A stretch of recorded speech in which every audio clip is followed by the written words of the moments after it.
देश में महिला संरक्षण पर बीजेपी कुंभीर कांदना करुवा बेले महिला संरक्षण और डिलिमिटेशन भ्रांति को नहीं प्रचार प्रसार को विरोध कर कांग्रेस यार सत्यता को नहीं लोकों निकट में पहुंचाइबा को नहीं बौद्ध जिले में जिला कांग्रेस सभापति अब्दुल कलीम खां सभापतित्व में स्थानीय सर्किट हाउस रे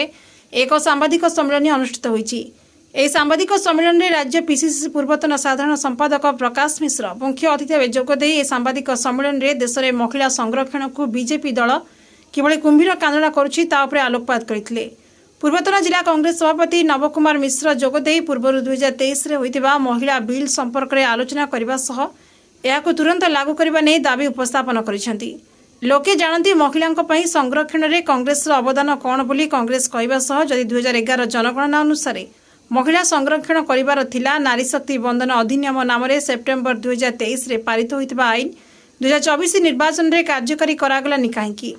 एबर 543 आसन प्रथम एक तृतीयांश अर्थात 181 जन महिला लोकसभा देखिबारु देशवासी को किए वंचित करिछि किए बोली कांग्रेस प्रश्न करिछि। संरक्षण पूर्वर स्थिति देखले कांग्रेस ठू कम अनुपात रे महिला लोकसभा को पठाइतिबा दल बीजेपी कांग्रेस महिला विरोधी कहब यह हास्यास्पद नुहे कि बोली बीजेपी को प्रश्न करबा सह आगामी दिन में एभली विभ्रांतिकर तथ्य देउथबा बीजेपी को विरोध करबा सह आंदोलन को जोरदार कराइछ बोली कांग्रेस पूर्वतन साधारण संपादक प्रकाश मिश्र कहिसेंति। महिला संरक्षण को कांग्रेस विरोध करुच्ची बोली भारतीय जनता पार्टी जो अपप्रचार करुच्ची जो विभ्रांति बुणुची तार प्रतिवाद रे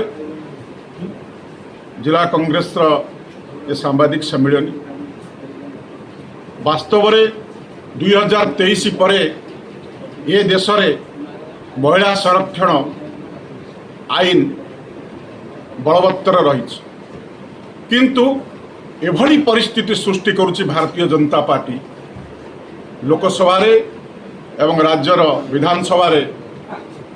दुईटी गृह एवं लोकसभा दुईटी गृह